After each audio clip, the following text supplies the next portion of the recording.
Well, good morning, and welcome to Upreach with Bob Starkey, where we are practicing practical evangelism, where the Bible meets blue jeans. And today it's my privilege to be in my hometown of Franklin, Indiana, and I'm meeting with author Gary Gilliam. Good morning, Gary. How are you today? Pretty good. I'm excited to review and look at your new book that you had written recently. How long ago did you write this? About a year ago? It's been about 2 years. I've had when I finished it. Yeah, 2022 maybe?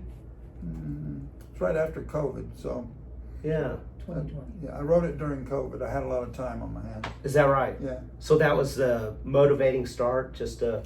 Now, actually, the thing that motivated me is I was out cutting the grass, riding around on the lawnmower, and Vietnam sticks. For those of us that have been there, Vietnam's in our head for the rest of our lives, whether we like it or not. And I was thinking about a reconnaissance team that I inserted into enemy territory with, and I couldn't remember the name of the team. And I was having one of those senior moments, and it just wouldn't come to me. And it dawned on me that all these thoughts are going to soon be gone. And if I don't put them down, then they'll be gone forever. So the name of the team was Ringlet, by the way. And I decided to write a history for my family. Yeah. I didn't have any motivation to write a book. I just wanted my children and my grandchildren and possibly great-grandchildren, if they were interested, to have a reference. So I started writing things down a little bit at a time then and putting it together. I come from a family of a lot of war veterans, and I've often wished that some of them would have written down I saw as far back as American Revolution. French and Indian War. Wow. So that'd be late 1700s. Yes. And in fact, not just one or two, but a lot of family members participated in the American Revolution. That's awesome. So, it would have been very nice to be able to pick up a book and see what fifth great grandfather did, etc. So I decided to write it for my family, and then people read it. My wife edited it, and she said it was good enough for a book, and a lot of family members said it was good enough for a book, so we had it published. Amen. How far into your life does it go? It only covers three years and 1 month Wow. of my life. It starts out in 19... So this is, I'm sorry for interrupting. Go ahead. This is going to cover those Vietnam years, isn't it? Right. It starts in October of 1966, and it ends in November of 1969. And it's just those are just 3 years that it's covered. And that includes a long period of initial training, 13 months in Vietnam, about 6 months in Europe, another long period of training, and about 6 months in Europe, and then returned to the United States. And I was let out early because of the cutback in Vietnam in '69. So I was let out about 11 months early. Amen. I find it interesting that everyone does have a story of what they've been through, what they experience, and how they perceive things in life. I like the title of your book. You call it So Help Me God. Where did you come up with your title from? Well, when you take the oath to go into the military, take an oath to protect and defend the Constitution of the United States, etc., and you end it with So Help Me God. And I thought, well, that was a pretty good way to end it, and that's, if anybody knows anything about going into combat, you definitely need a little help. Amen. All the time. Amen. How would you pray in those war scenarios? Well, I really didn't have a conscious prayer. Every once in a while, I would just say something very quietly like, Jesus help me, or a lot of times it was more like, oh Jesus, you know. But that was basically it. It wasn't like praying was number one on my hit parade, but there were times when you just had to.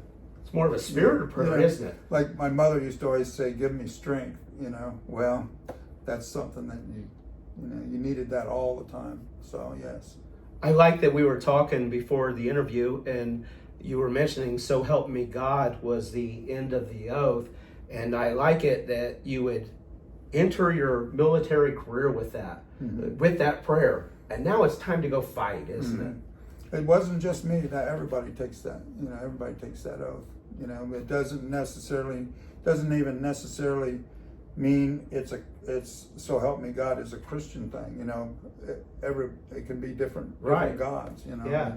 Different people with different faiths will say so help me God. Absolutely. It's interesting that you have a life story and you wrote it down. What was that process like? Well, for one thing, people are using titles like author and writer and things like that. I'm not a writer. I'm a guy that wrote down what was in my head. I transposed what was in my head to paper. And when I did it, I started out by making an outline. That's a good idea. And I put down ideas, and I tried to put that outline together in sync with the way things happened. And I'd write an outline, I'd write a title, and then by the time I got about to the third point, my memory was kicking in. And when I got to the third point, I was writing an entire chapter I'd go A, and it'd be 3 or 4 words, B, 4 or 5 words. By the time I got to C, I was writing entire chapters. So then I thought, well, while it's in my head, I better write it down. Right. So I did, and then I'd go through, and then when I got finished, I went back to A and B and filled them in. And it took me about a year to do that. And I didn't really think too much of it until Karen read it and tipped me off that, well, this should be a book. And that's how we got to where we are today. And that's your wife, and she's really been instrumental in this, hasn't she? Absolutely. She read it. She informed me. One of the things that I think is kind of interesting to me is that, the Marine Corps pushes you so hard to become a team that while you're going through your initial training, you cannot use the words I or you. Wow. And you're punished if you use those words. So I'm writing this thing out, and I don't have a subject in my sentences because I wouldn't put I or you down. Wow. And she had to go through there and put all those in, and she did some grammatical corrections and some spelling corrections, obviously. But for the most part, she left it the way it was. What a blessing. Yeah. Yeah, kind of thumbing through it. I wasn't able to pre-read it. Mm-hmm. Looking forward to reading it. Mm-hmm. I love a military book. Mm-hmm. It's probably my fave. Mm-hmm. So I'm a fan of MacArthur, Patton, Yes. things like that. I think Patton's probably one of the first movies that I remember from my childhood. The men in my life as a young man were like Patton. And so that comes off to me very naturally. Well, you'd be interested that, for one thing, this is not a book about officers. It's not a book about the big shots running the show and maneuvering people from point A to point B. It's not a book about anybody high ranking or political things. This is an eyewitness of Lance Corporal Gilliam. And most of it occurs about, I would say, about a 30 meter radius of what I'm seeing. So it's a lot different in that aspect. It's also different that many people write books, and they'll have a story, maybe 20 or 30 different characters, and they'll tell their story and put it together in a book and make a volume. This is just what I saw. This is what, and it's not a question, in my opinion, it's not a question of what I did so much as a question of what happened to me. And that's the way it is. And you brought up Patton. When I went to Europe, I was with what was referred to then as a battalion landing team, and we were part of NATO, and we cruised the Mediterranean Sea and the Central Atlantic, and we were prepared to land anywhere at any time for whatever reason. And we were landing on the island of Crete, and they passed the information down to take our camouflage covers off of our helmets. Really? And we do what we're told, but everybody thought, well, what the heck are they doing this for? They were filming our landing for the movie Patton. Oh, really? And it explains in the book. Oh, exciting! Being in the movie Patton, we did a night landing there where they had pyrotechnics set up, and we were actually dressed like World War II U.S. Army soldiers when we landed there. So it's kind of interesting. That is. There's another picture in there where I'm dressed up like a British soldier. How about that? And so if you like that movie, or yeah, it's in there. Fascinating. Gary, I was listening to your military career, and I love the movie Forrest Gump. Mm-hmm. And I was kind of thinking about that movie a little bit, and the fact that Forrest goes through the different cycles of policies and politics and government changes, and you really saw a lot of that, didn't you? Mm-hmm. Yes, we did. Yes, I did. But you know, at the time, I was 18. When I was 18 years old and 19 years old, those things didn't. They just weren't on the top of my thinking process. I didn't really think too much about it. We were involved in Vietnam under President Kennedy, and then President Johnson took over. We all know why. And then there was the Gulf of Tonkin situation, and it never even occurred to me that there was, corruption and all the things that we now know about politics. And you were right there in the center of it. Yeah, exactly. Yeah. And go ahead. I might edit this out, but just a thought. Did you feel like a pawn a little bit sometimes? No, because I had actually wanted to be a Marine since I was 12 years old. I became and I did that. I became a Marine. The Marines were part of America's forces, and we were all sent to Vietnam, and I was told to go, and I went. I didn't feel like a pawn at all in that sense of the word. There were some things that I thought were interesting that went on, like while I was there, Martin Luther King was shot and killed. While you were in Vietnam? While I was in Vietnam. Robert Kennedy was shot and killed while I was in Vietnam. There was, President Johnson started a bombing halt across the DMZ. All aggressive fire across the DMZ was stopped, which in our view just gave the enemy a chance to regroup and rearm. So there were all those sorts of things that came back to... What was going through your mind as a 19-year-old and all these severe, drastic world changes? And well, you left in 64. When did you go? I got to Vietnam in October of '67. And then it was a different America when you came back, wasn't it? Exactly. But there just wasn't a lot of things going on in my mind. I mean, it would be great to say that I was mature and philosophical and all those things. You were a soldier, weren't you? Yeah, I was a Marine, I mean, that's what you were focused on, being a soldier. That's what I did. Yeah. And so there wasn't, we're glad you did. Yeah, there wasn't a question of, oh, gee, this has got political ramifications behind it. This is followed orders. Yeah, this is what we're doing. Amen. Yeah. You're the soldier we want. Yeah, exactly. Well, there are some people that have said that. Yeah. Well, Gary, I kind of mentioned that I enjoy the film Forrest Gump. I mean, I could name 100 movies, war movies that I love, and I'm sure you've seen more. But that's what I did as my early 20s and in my teens. I enjoyed watching films on war movies. Like I said, Patton, Platoon, the list goes on and on. Bridge Too Far, The Eagle's Nest. What was Clint Eastwood's movie? Eiger Sanction, was that Clint Eastwood? Oh, the one where he had the lair up there, the Eagles. Where Eagles Dare. Yeah, there you go. Yeah. I love that stuff. But I was saying, mentioning war movies. Was it a lot different than what we see in movies? Well, it's different when it's happening to you. It's one thing to watch those things on a screen. It's another thing to actually be involved.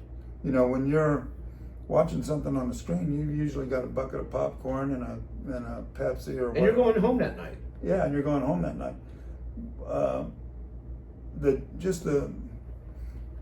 There's no way that they can show the smells and the filth, and those things are tremendous things. The hunger and the thirst. Water's a big deal. And getting a good, decent drink of water sometimes can mean the difference between life and death. And if you don't have it, it's a big deal. So those things generally you can't project on a screen those kinds of emotions and depravities.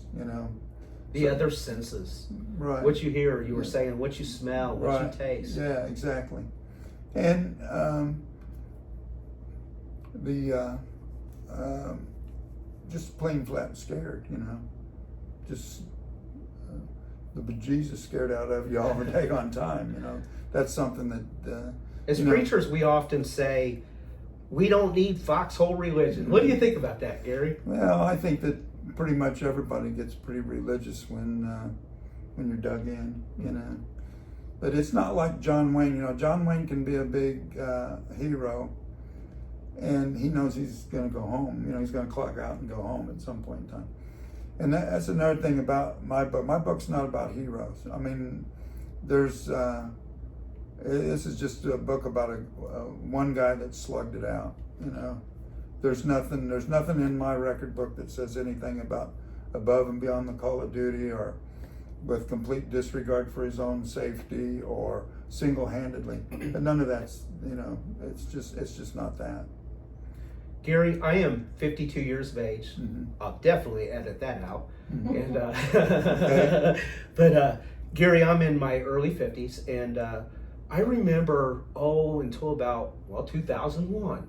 We would say the last war was Vietnam. I mean, we were going on a 30-year stretch of peace, basically. I mean, there was conflicts, there was this war and that, military action. We are back at war for about the last 20-something years. Absolutely. And a lot of my friends have been in and out of the military service. I think of my friend evangelist Rick Bell. He was in the first Gulf War, and different individuals. What would you say to the many young men and women that are in the military services today? What advice would you give them? Just to do what you're told as best as you possibly can. It's still the fact that a person can say what he wants to is amazing. We're protected by a First Amendment. You and I can disagree about something right now. We can say it, we can publish it, we can do whatever we want, and that's just amazing. So it's definitely still a country that's worth fighting for, worth defending, and the only way that you can do that is with a disciplined army, a disciplined military, and it's do the best you possibly can at every assignment that you're given. And that's the way it is. Amen. When I was in Bible college, it was very rigid, very structured. People now later in life look back as if it was unhealthy for them, like people were being mean to them or hard on them. But yet it gave us that discipline, and we were good, solid men and women in our society, in our community, and I think it's a good thing.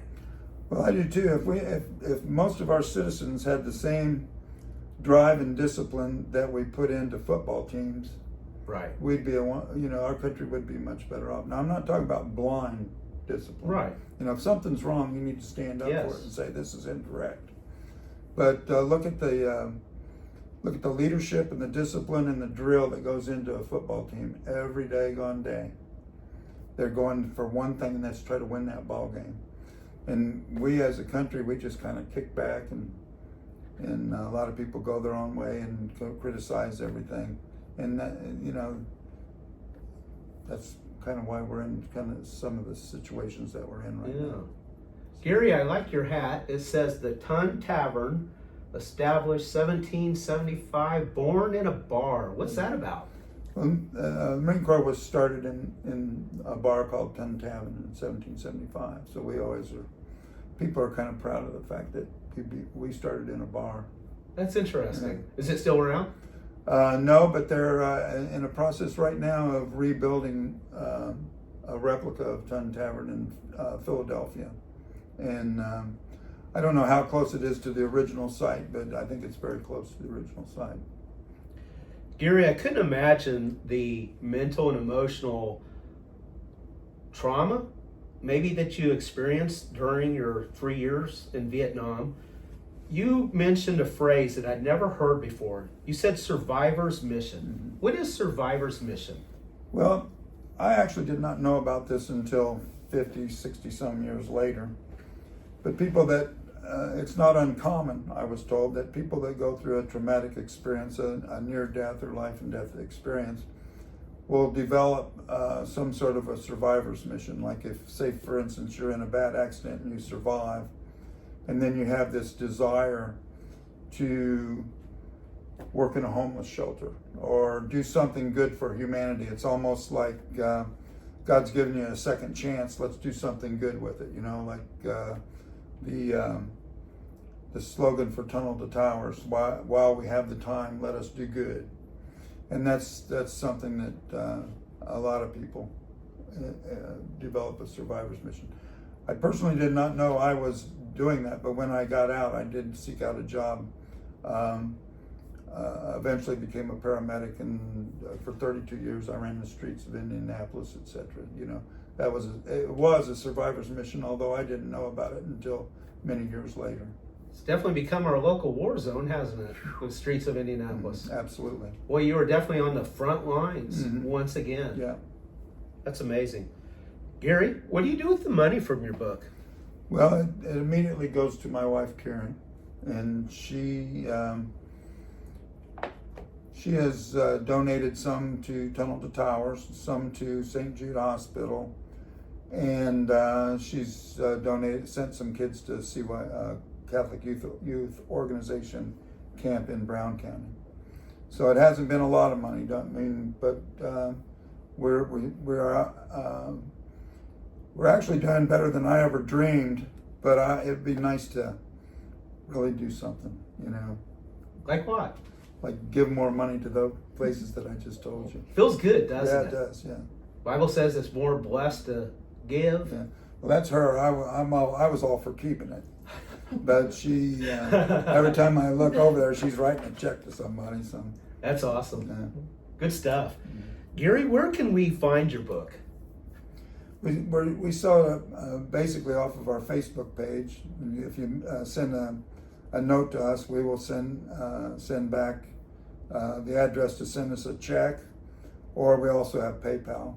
And in some cases, if they're very close to us, we drive them to them, meet them and hand them to them, or drive them to their homes and give them to them, or whatever. Like today? Yeah, like today. It's a little bit cheaper if we don't have to pay the postage. Yes. Mm-hmm. It's amazing how much it costs to ship things out. It's actually gone up twice since we started, and that's only been 2 years. I've been doing media rate. You ever mail media rate? That's what that is. Yeah. And it's still pretty high. Yeah. So How much is your book? we charge $20 for the book, and that includes sales tax. And then it costs an extra $4.63 to mail it. All right. So I'm a little, I guess the word is pleasantly surprised that as many people have purchased it as they have. And you're speaking about the book in several different forums, aren't you? Well, we put it up on Facebook, and I've talked to, done some talks to book talks at local libraries, and I've done some interviews with some newspapers, which I think is excellent. They've been very nice to me. So if I want to get a copy of your book, So Help Me God by Gary Gilliam, I would go to Facebook, Mm-hmm. and it's Gary Karen Gilliam. Yes. All right. Mm-hmm. And we'll just send you a message saying I'd like to buy a book. Yes. Yes. And I bought 4. Yeah. You're like a dream come true here. You know, I mean, show up and sell 4 books. That's a good thing. Yeah. Gary, we refer to our radio program as the Bible in Blue Jeans. Mm-hmm. Can we call this program the Bible in Combat Boots? You sure can. You can call it whatever you like. Amen. Yeah. Well, thanks for joining us today. Mm-hmm. We like to close out every program with a simple phrase where we like to say, and may the Lord be with you until we meet again, whether here, there, maybe in a good book by Gary Gilliam, or on the air at WBRI. Mm-hmm. Thank you, Gary. Thank you. It's been a pleasure.